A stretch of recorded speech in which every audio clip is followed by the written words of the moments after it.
Hello, everyone, and welcome to American Civil War Roundtable UK. Remember, there is a YouTube channel.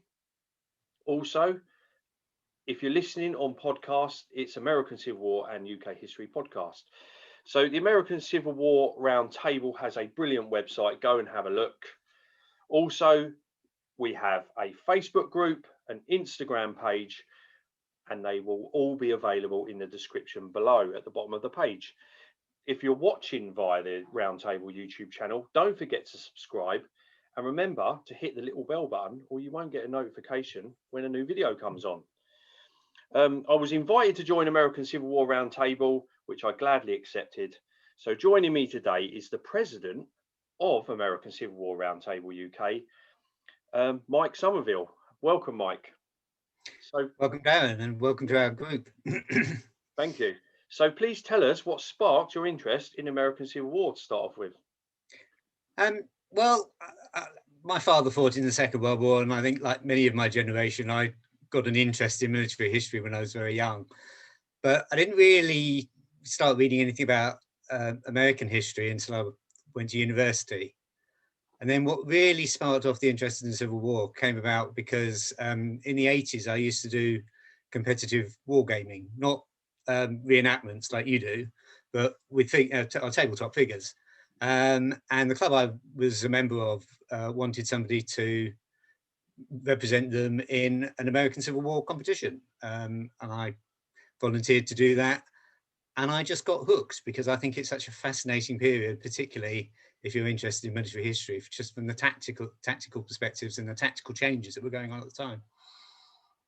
Completely agree with you. What I like about American Civil War is the characters. There's so many characters. Right, so when did you join the Roundtable UK and how did it come about? So tell us a little bit about that and also the history of the Roundtable and how long it's been around for.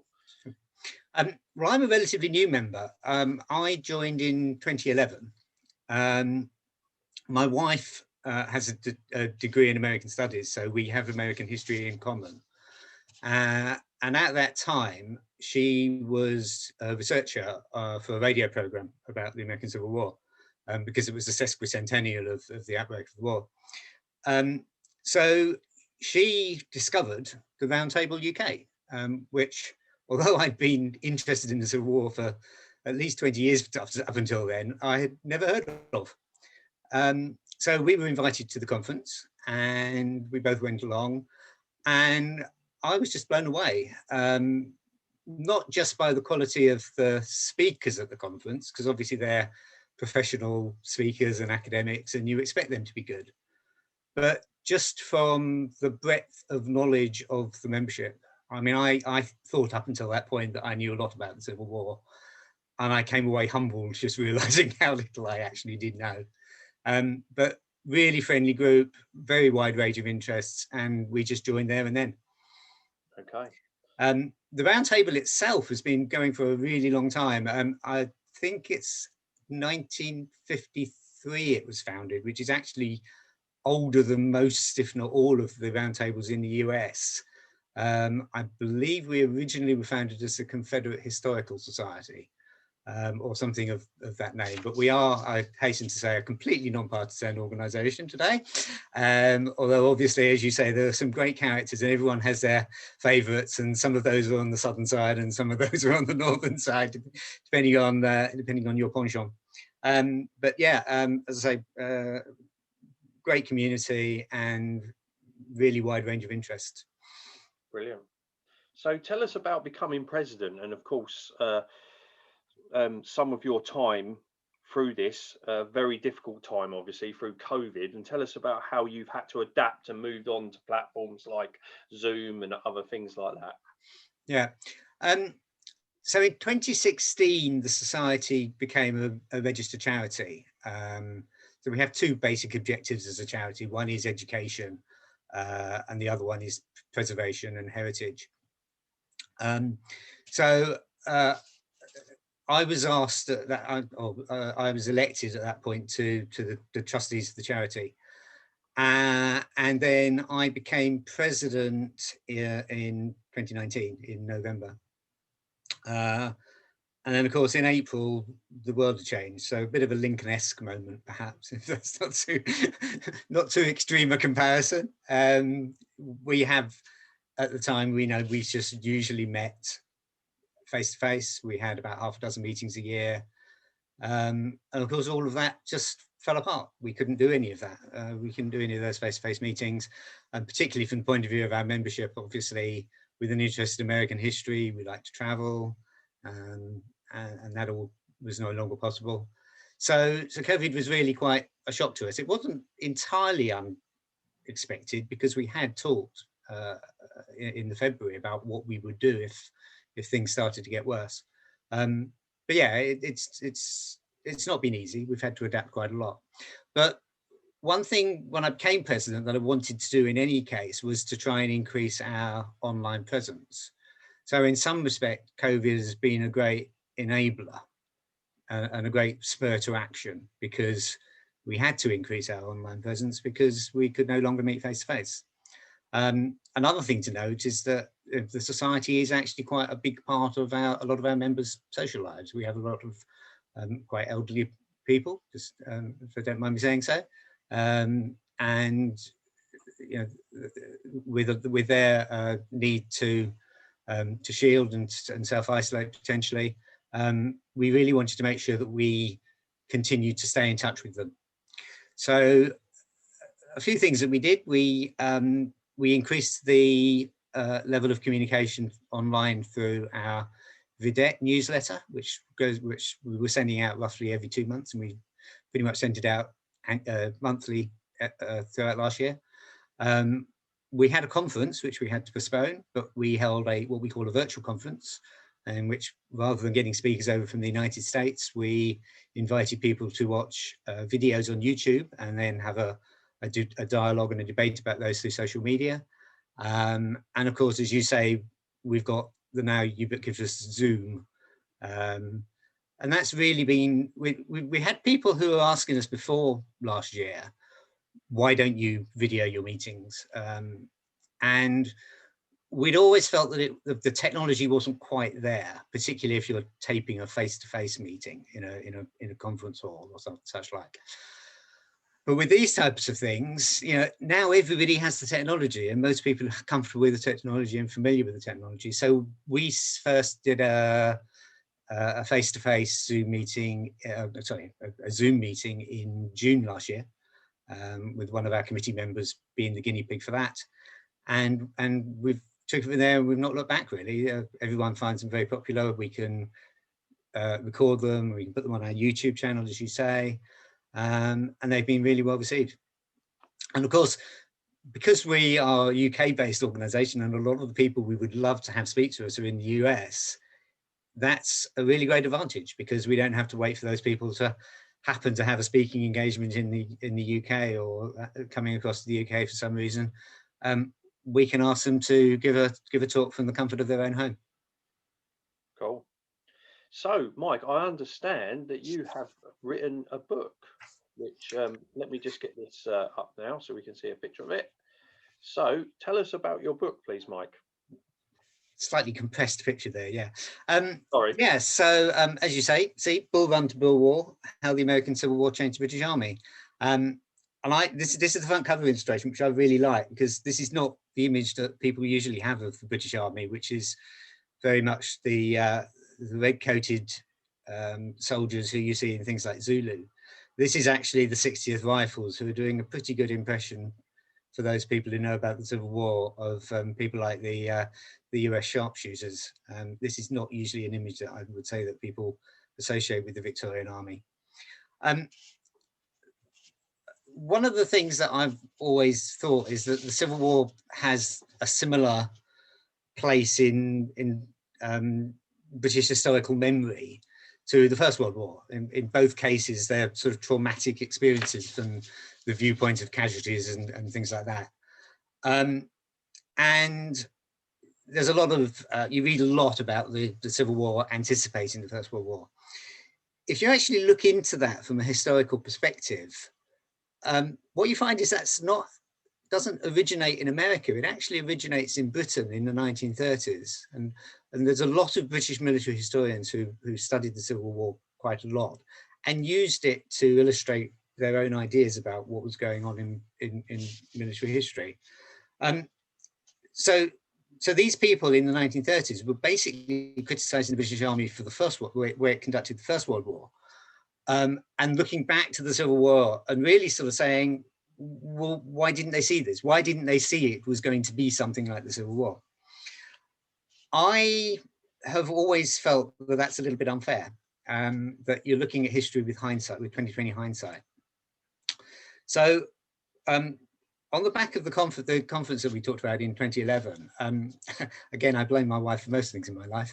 She persuaded me to do a degree course with the University of Buckingham, and it's a research degree.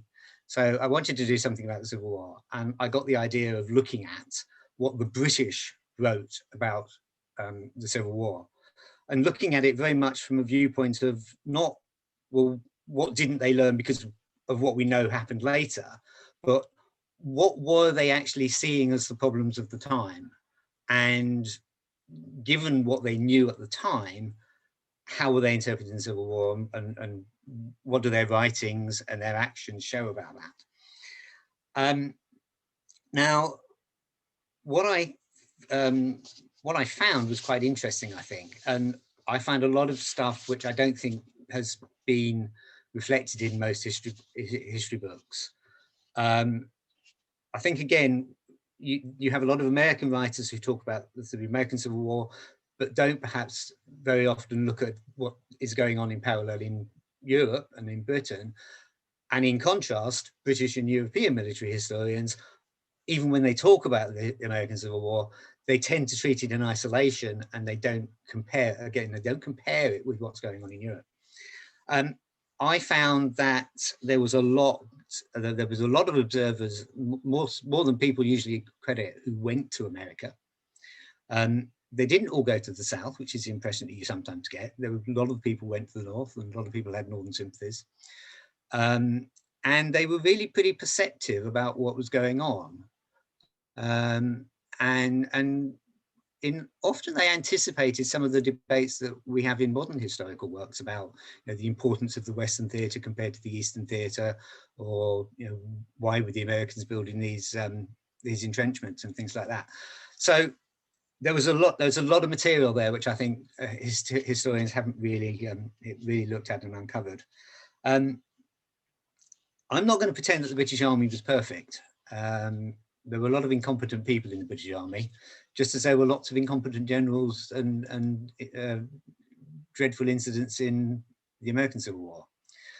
But I think if you read my book, I hope I make a pretty good case that there were also people who actually were professional soldiers and did understand a lot of what was going on.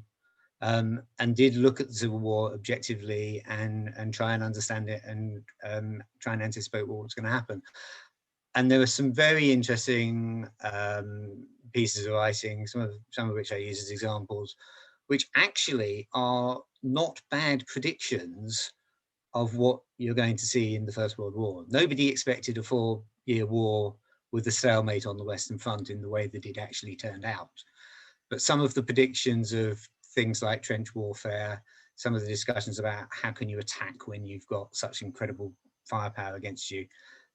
These were problems that the military minds were grappling with at the time, but they weren't easy problems, and there weren't any easy solutions for them to just take off the shelf.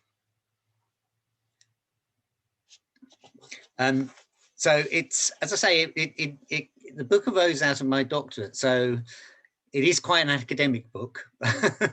But if people want a slightly easier entry into the subject, I did do a Q&A session on the Reddit platform last year, which was very well received. So there's lots of interesting questions and my answers to those questions on there if people are interested in looking that up. I also did a sort of summary of some of the themes in my work for a website called Military History Now, which you can find on the web, and that's a an easy introduction perhaps to my book. Civil War Blogspot did a very nice review, and they actually rated the book one of the top 10 American Civil War books of last year, which was very flattering. And I think I was the only British author to be on the top 10. So quite pleased with that. Congratulations. Well, okay, cool. So what is your goal going forward for American Civil War Roundtable UK as president in the next year or so? Well, first of all, hopefully we're going to get back to normal. We're going to be able to have face-to-face meetings again. My big goal, as I say, we've done a lot of work this year, or last year really, setting the foundations. I think we've got a much better online presence. You talked about our website. We've spent a lot of time and effort rebuilding our website this year, and it's much more accessible, much more usable. We've got people like yourself involved, and I think some of the stuff that you're doing, these sort of videos, and some of the stuff that you've been posting on Facebook and Instagram with us, this is all good stuff. We really want more channels so that we can get in touch with people. As I say, I didn't know anything about this group until 10 years ago. And I'm sure there are lots of people out there who have a passion for the Civil War, or even just a passing interest in the Civil War, like yourself, at the passionate end. And we really want to engage with people. So it's about getting our presence out there. If you are in the UK and you are interested in the Civil War, then we want to know about you, and we want you hopefully to become members, or at the very least be following us on Facebook and hearing about what we're doing and taking an interest in what we're doing. And it's not just if you're in the UK. So we have a number of overseas members, and we'd like to have more overseas members. Again, things like Zoom mean that you don't have to turn up in London for our meetings anymore. We will, we hope, have new meetings in London this year or next year. But we'll also continue the Zoom meetings, because as I say, there are really great advantages for us in having Zoom meetings. We have members in Scotland, we have members in Northern Ireland, we have a member on the Isle of Man. Those people don't find it so easy to get to London, so this is a good way that we can keep in touch with people. And again, if you've got ancestors or fought in the Civil War but have British connections, we get people getting in touch with us because of that. And those people can be anywhere in the world. We've had several new members from America this year, and that's really great. And we welcome members across the world. Okay, so if someone is listening and watching and they are interested in joining, so what would they have to do to become a member, and what are the costs, activities, what sort of things can you expect to get out of being a member? Okay, so I'll start with what we do. So as I said, our basic objectives are education and heritage. The heritage side of that is obviously a little bit more difficult for us than other American Civil War roundtables. Most American societies have got some form of local buildings and battlefields or whatever, where there's an obvious focus for any heritage activities. And there are a few heritage locations in the UK, but they're not very common. We don't get very many opportunities to do any preservation work with them. But we do support some preservation work in America, ideally with a British angle to it, but not always. So our main activities are educational. We, as I say, we have meetings. We have a conference every year, or we did until last year when we unfortunately had to cancel. But we are hoping to have a conference this year in August, depending upon circumstances, which nobody still can predict at this point in time. We have American speakers over that, and it's a good chance for people to get together and talk about not just what's going on at the conference, but the Civil War in general. We have a field trip, which is usually to Europe, usually to somewhere that has an American theme. So in 2019, for example, we went to the Ardennes and the Battle of the Bulge, always with a top quality battlefield guide. And we usually have a Christmas meal as well, again, based in London. Also, we're very proud of our Crossfire magazine, which comes out 3 times a year. Some really great scholarship in that. I could add that you talked about my book, but we've actually got, I think, at least half a dozen people in the society who've actually published books in the last year or two, ranging from people who write Civil War fiction, and very well researched Civil War fiction, I might add, to more academic books like myself and a few others. The last talk we had was by John Mesner, who you know from Glasgow, who we're very pleased to, like you, welcome into our ranks this year as somebody who's interested in the Civil War, but also interested in British aspects of that. We produce, as I say, we produce an e-newsletter as well. So I think we've got a lot there for people who are interested in the Civil War and just British military history generally. The membership is £25, which we think is pretty cheap. And as I say, we've decided that we will offer that at £25 for anybody in the world. The only difference if you're overseas is that because of postage costs, we don't send out a physical copy of our magazine. We provide that as an email, as an email PDF copy. But yeah, so we have a lot of Facebook followers who are not necessarily full members, and we welcome people who just want to do that. But if you've got a passion for the Civil War in the UK, then I'd really like you to take a look at our website, take a look at our Facebook page, take a look at our YouTube channel. And if you like what you see, then please think about joining us as a full-time member. Okay, thank you, Mike. That was brilliant. So, like Mike just said, if you're interested in joining the American Civil War Roundtable UK, you will find all the relevant links below. And also what I will do, Mike, is I'll put the links to those pages that you suggested about the linking in with the book and everything that you wrote. Yeah, thank you. Send me the links, I'll put them on there, or you can put them on there or something. But anyway, so thank you for joining me, and thanks everyone, and hopefully we'll see you all again soon. Cheers, goodbye. Thank you, Darren.